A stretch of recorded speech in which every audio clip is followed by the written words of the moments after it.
Chapitre 32. Le 13 août, on se réveilla de bon matin. Il s'agissait d'inaugurer un nouveau genre de locomotion rapide et peu fatigant. Un mât, fait de 2 bâtons jumelés, une vergue formée d'un troisième, une voile empruntée à nos couvertures composaient tout le gréement du radeau. Les cordes ne manquaient pas, le tout était solide. À 6 heures, le professeur donna le signal d'embarquer. Les vivres, les bagages, les instruments, les armes et une notable quantité d'eau douce se trouvaient en place. Hans avait installé un gouvernail qui lui permettait de diriger son appareil flottant. Il se mit à la barre. Je détachai l'amarre qui nous retenait au rivage. La voile fut orientée et nous débordâmes rapidement. Au moment de quitter le petit port, mon oncle, qui tenait à sa nomenclature géographique, voulut lui donner un nom, le mien, entre autres. Ma foi, dis-je, j'en ai un autre à vous proposer. Lequel? Le nom de Graüben, Port Graüben. Cela fera très bien sur la carte. Va pour Port Graüben. Voilà comment le souvenir de ma chère Virtlandaise se rattacha à notre heureuse expédition. La brise soufflait du nord-est, nous filions, vent arrière avec une extrême rapidité. Les couches très denses de l'atmosphère avaient une poussée considérable et agissaient sur la voile comme un puissant ventilateur. Au bout d'une heure, mon oncle avait pu se rendre compte de notre vitesse. Si nous continuons à marcher ainsi, dit-il, nous ferons au moins 30 lieues par 24 heures et nous ne tarderons pas à reconnaître les rivages opposés. Je ne répondis pas, et j'allai prendre place à l'avant du radeau. Déjà, la côte septentrionale s'abaissait à l'horizon. Les 2 bras du rivage s'ouvraient largement comme pour faciliter notre départ. Devant mes yeux s'étendait une mer immense. De grands nuages promenaient rapidement à sa surface leur ombre grisâtre qui semblait peser sur cette eau morne. Les rayons argentés de la lumière électrique, réfléchis çà et là par quelques gouttelettes, faisaient éclore des points lumineux sur les côtés de l'embarcation. Bientôt, toute terre fut perdue de vue, tout point de repère disparut, et sans le sillage écumeux du radeau, j'aurais pu croire qu'il demeurait dans une parfaite immobilité. Vers midi, des algues immenses vinrent onduler à la surface des flots. Je connaissais la puissance végétative de ces plantes, qui rampent à une profondeur de plus de 12 000 pieds au fond des mers, se reproduisent sous une pression de près de 400 atmosphères et forment souvent des bancs assez considérables. Et ce pour entraver la marche des navires. Mais jamais, je crois, algues ne furent plus gigantesques que celles de la mer Lidenbrock. Notre radeau longea des fucus longs de 3 et 4 000 pieds, immenses serpents qui se développaient hors de la portée de la vue. Je m'amusais à suivre du regard leurs rubans infinis, croyant toujours en atteindre l'extrémité, et pendant des heures entières, ma patience était trompée, sinon mon étonnement. Quelle force naturelle pouvait produire de telles plantes, et quel devait être l'aspect de la terre au premier siècle de sa formation, quand, sous l'action de la chaleur et de l'humidité, le règne végétal se développait seul à sa surface. Le soir arriva, et ainsi que je l'avais remarqué la veille, l'état lumineux de l'air ne subit aucune diminution. C'était un phénomène constant sur la durée duquel on pouvait compter. Après le souper, je m'étendis au pied du mât et je ne tardai pas à m'endormir au milieu d'indolentes rêveries. Hans, immobile au gouvernail, laissait courir le radeau qui, d'ailleurs, poussé vent arrière, ne demandait même pas à être dirigé. Depuis notre départ de Port Graüben, le professeur Lidenbrock m'avait chargé de tenir le journal de bord, de noter les moindres observations, de consigner les phénomènes intéressants, la direction du vent, la vitesse acquise, le chemin parcouru, en un mot, tous les incidents de cette étrange navigation. Je me bornerai donc à reproduire ici ces notes quotidiennes, écrites pour ainsi dire sous la dictée des événements, afin de donner un récit plus exact de notre traversée. Vendredi 14 août. Brise égale du nord-ouest, Le radeau marche avec rapidité et en ligne droite. La côte reste à 30 lieues sous le vent, rien à l'horizon. L'intensité de la lumière ne varie pas. Beau temps, c'est-à-dire que les nuages sont fort élevés, peu épais, et baignés dans une atmosphère blanche comme serait de l'argent en fusion. Thermomètre 32 degrés. À midi, Hans prépara un hameçon à l'extrémité d'une corde. Il l'amorce avec un petit morceau de viande et le jette à la mer. Pendant 2 heures, il ne prend rien. Ces eaux sont donc inhabitées ? Non. Une secousse se produit. Hans tire sa ligne et ramène un poisson qui se débat vigoureusement. « Un poisson !» s'écrie mon oncle. « C'est un esturgeon !» m'écriai-je à mon tour. « Un esturgeon de petite taille !» Le professeur regarde attentivement l'animal et ne partage pas mon opinion. Ce poisson a la tête plate, arrondie, et la partie antérieure du corps couverte de plaques osseuses. Sa bouche est privée de dents, des nageoires pectorales assez développées sont ajustées à son corps dépourvu de queue. Cet animal appartient bien à un ordre où les naturalistes ont classé l'esturgeon, mais il en diffère par des côtés assez essentiels.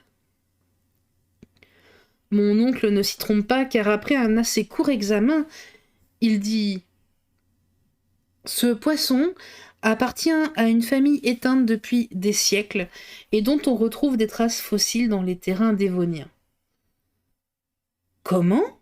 Dis-je, nous aurions pu prendre vivant un de ces habitants des mers primitives ? Oui, répondit le professeur, en continuant ses observations. Tu vois que ces poissons fossiles n'ont aucune identité avec les espèces actuelles. Or, tenir un de ces êtres vivants, c'est un véritable bonheur de naturaliste. Mais à quelle famille appartient-il ? À l'ordre des ganoïdes, famille des céphalaspides, genre...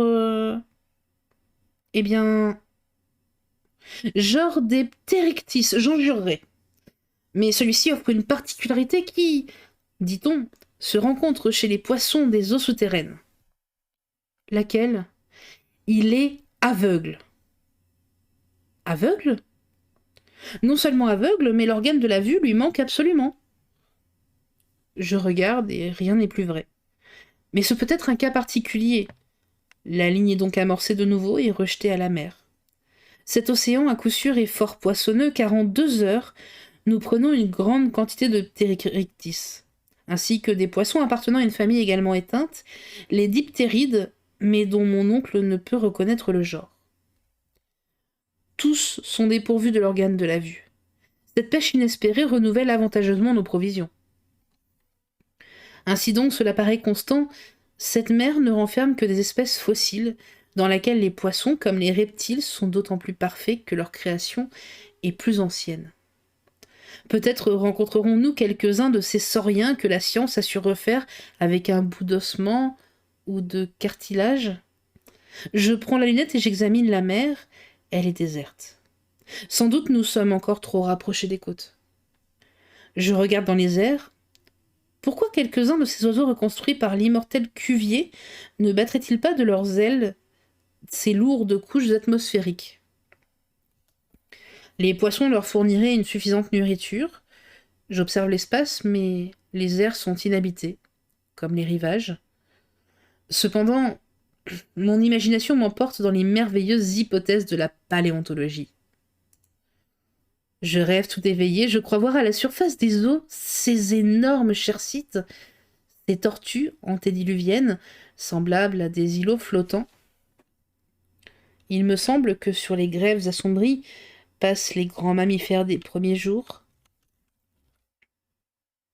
Le leptotherium, trouvé dans les cavernes du Brésil, le méricotherium, venu des régions glacées de la Sibérie, plus loin le pachyderme, l'ophiodon, ce tapir gigantesque se cache derrière les rocs, prêt à disputer sa proie à l'anoplotherium, animal étrange qui tient du rhinocéros, du cheval, de l'hippopotame et du chameau. Comme si le Créateur, pressé aux premières heures du monde, eût réuni plusieurs animaux en un seul. Le mastodonte géant fait tournoyer sa trompe et broie sous ses défenses les rochers du rivage, tandis que le mégathérium, arc-bouté sur ses énormes pattes, fouille la terre en éveillant par ses rugissements l'écho des granits sonores. Plus haut, le protopithèque, le premier singe apparu à la surface du globe, gravit les cimes ardues. Plus haut encore, le ptérodactyle, à la main ailée, glisse comme une large chauve-souris sur l'air comprimé. Enfin, dans les dernières couches des oiseaux immenses, plus puissants que le chaosaure, plus grands que l'autruche, déploient leurs vastes ailes et vont donner de la tête contre la paroi de la voûte granitique. Tout ce monde fossile renaît dans mon imagination. Je me reporte aux époques bibliques de la création, bien avant la naissance de l'homme, lorsque la terre incomplète ne pouvait lui suffire encore. Mon rêve alors devance l'apparition des êtres animés. Les mammifères disparaissent, puis les oiseaux, puis les reptiles de l'époque secondaire, et enfin les poissons, les crustacés, les mollusques, les articulés. Les zoophytes de la période de transition retournent au néant à leur tour. Toute la vie de la Terre se résume en moi, et mon cœur est seul à battre dans ce monde dépeuplé. Il n'y a plus de saison, il n'y a plus de climat. La chaleur propre du globe s'accroît sans cesse et neutralise celle de l'astre radieux. La végétation s'exagère. Je passe comme une ombre au milieu des fougères arborescentes, foulant de mon pas incertain les marnes irisées et les grès bigarrés au sol. Je m'appuie au tronc des conifères immenses. Je me couche à l'ombre des sphénophiles, des astérophiles et des lycopodes hauts de 100 pieds. Les siècles s'écoulent comme des jours. Je remonte la série des transformations terrestres. Les plantes disparaissent. Les rochers granitiques perdent leur dureté. L'état liquide va remplacer l'état solide sous l'action d'une chaleur plus intense. Les eaux courent à la surface du globe, elles bouillonnent, elles se volatilisent. Les vapeurs enveloppent la Terre qui, peu à peu, ne forme plus qu'une masse gazeuse, portée au rouge blanc, grosse comme le soleil, et brillante comme lui. Au centre de cette nébuleuse, 1400 000 fois plus considérable que ce globe qu'elle va former un jour, je suis entraînée dans les espaces planétaires. Mon corps se subtilise, se sublime à son tour et se mélange comme un atome impondérable à ces immenses vapeurs qui tracent dans l'infini leur orbite enflammée. Quel rêve! Où m'emporte-t-il? Ma main fiévreuse en jette sur le papier les étranges détails. J'ai tout oublié. Et le professeur? Et le guide? Et le radeau? Une hallucination s'est emparée de mon esprit. Qu'as-tu? Dit mon oncle. Mes yeux tout ouverts se fixent sur lui sans le voir. Prends garde, Axel, tu vas tomber à la mer. En même temps, je me sens saisir vigoureusement par la main de Hans. Sans lui, sous l'empire de mon rêve, je me précipitais sous les flots. Est-ce qu'il devient fou? S'écrie le professeur. Mais qu'y a-t-il? Dis-je enfin, revenant à moi. Es-tu malade? Non. J'ai juste eu un moment d'hallucination, mais il est passé. Tout va bien d'ailleurs? Oui. Bonne brise, belle-mère, nous filons rapidement, et si mon estime ne m'a pas trompé, nous ne pouvons tarder à atterrir.